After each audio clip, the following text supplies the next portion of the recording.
What's up, everybody? It's Andrew here with the 765 Disc Review.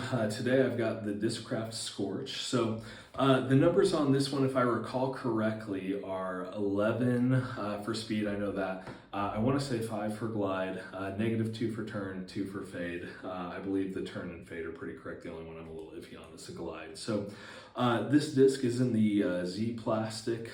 So this Scorch here, all things considered, is a very comfortable disc. I think if you are someone who has a forehand that's about 325 feet on average, I think this could be a solid disc for you for kind of a more turning type of driver. So as far as this goes here, for me, I feel like I was overpowering it a little bit on my forehand drives, and I average around 350, but the problem was that it would pop up and it would just go to the right and it would just keep going to the right, basically the whole flight. So you'll see that when you look at a lot of my throws here, but I think if you're somebody that has just a little less power here, this could be a really great kind of turning type of distance driver for you.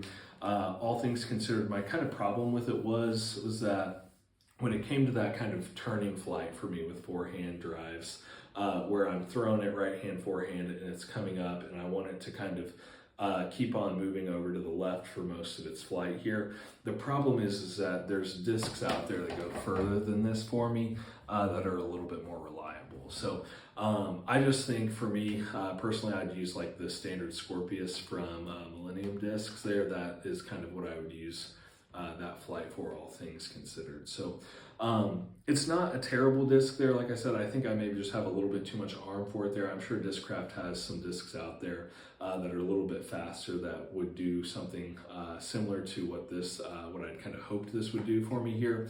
But for forehand throws, it just didn't handle it super well, especially if there was any sort of wind. It was just not a really great disc for me to pull out. So backhand throws there, probably a little bit too much beef for me, to be honest, because my backhand, really, I'm throwing under stable 9 speeds at the absolute highest. So not something for me in that aspect there.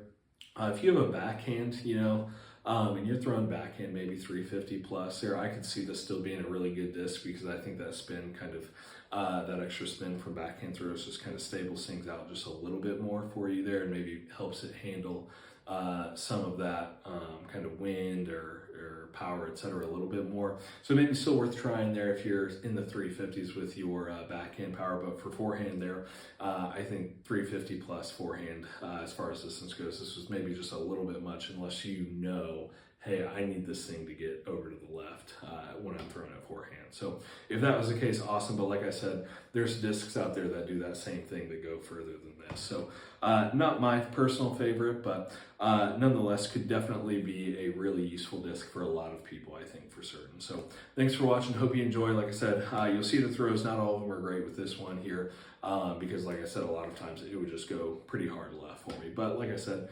still probably worth watching, especially if you're more of a power forehand type of thrower. So thanks for watching. Appreciate it.